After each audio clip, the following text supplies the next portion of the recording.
ایک دفعہ کا ذکر ہے کہ ایک سرسبز وادی میں بوبو نام کا ایک چھوٹا خرگوش اور اس کا دوست برونو، جو ایک سست اور بے وقوف بھالو تھا، رہتے تھے۔ وہ کئی موسموں سے دوست تھے اور جنگل کے چیلنجز کا سامنا ایک دوسرے کی مدد سے کرتے تھے۔ ایک دن جب سورج چمک رہا تھا اور دونوں دوست جنگل میں چہل قدمی کر رہے تھے، برونو نے ایک درخت دیکھا جس پر سب سے مزیدار اور رسیلے پھل لٹک رہے تھے۔ اس نے اپنے پچھلے پیروں پر کھڑا ہو کر پھل تک پہنچنے کی کوشش کی، مگر وہ اتنے اوپر تھے کہ برونو بھی انہیں نہیں پہنچ سکتا تھا۔ فکر نہ کرو برونو، بوبو نے مسکراتے ہوئے کہا، میں تمہارے لیے پھل لے آؤں گا۔ بوبو اپنے چھوٹے مگر تیز قدموں کے ساتھ درخت پر چڑھ گیا۔ اس نے پھل توڑے اور نیچے برونو کے پاس لے آیا، جس نے شکر گزار ہو کر کہا، شکریہ بوبو، تم بہت اچھے دوست ہو۔ برونو نے کہا اور اس کی آنکھوں میں شکر گزاری کے جذبات چمک رہے تھے۔ چند دن گزرے اور دونوں دوست اپنے مہمات جاری رکھتے ہوئے کھانا، کہانیاں اور ہنسی مذاق باندھتے رہے۔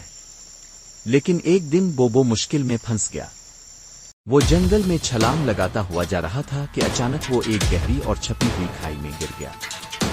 کھائی کی دیواریں اتنی کھڑی تھیں کہ وہ باہر نہیں نکل پا رہا تھا اور جتنی کوشش کرتا وہ مزید پھنس جاتا۔ وقت گزرتا گیا اور بوبو تھک کر مایوس ہو گیا۔ اسے پتا تھا کہ وہ پھنس چکا ہے اور امید ختم ہوتی جا رہی تھی۔ دن اور رات گزر گئے اور جنگل بہت دور اور خاموش محسوس ہونے لگا۔ بوبو اپنے دوست برونو کو یاد کرتا تھا، مگر اس تک پہنچنے کا کوئی طریقہ نہیں تھا۔ وہ وہاں پڑا رہتا، معجزے کی امید کرتا۔ دوسری طرف برونو نے محسوس کیا کہ اسے بوبو کئی دنوں سے نظر نہیں آیا اور وہ پریشان ہو گیا۔ کافی دیر تلاش کرنے کے بعد برونو نے کھائی سے مدد کی ہلکی ہلکی آواز سنی۔ فوراً وہ آواز کی طرف دوڑا اور کھائی میں جھانکا۔ بوبو، برونو نے پکارا۔ اس کا دل تیز تیز دھڑک رہا تھا۔ رکو، میں تمہیں باہر نکالتا ہوں۔ اپنے طاقتور پنجوں کا استعمال کرتے ہوئے برونو نے ایک ڈرم بنایا اور اس کے ساتھ رسی باندھی۔ بڑی محنت سے برونو نے رسی والا ڈرم کھائی میں پھینکا۔ بوبو نے اس کو پکڑا اور آخرکار وہ باہر نکلنے میں کامیاب ہو گیا اور اپنے دوست کی باہوں میں بنا لیا۔ تم نے مجھے بچا لیا برونو، بوبو نے کہا اور اس کی آنکھوں میں شکر گزاری کی چمک تھی۔ برونو نے مسکراتے ہوئے جواب دیا، تم بھی میرے لیے یہی کرتے۔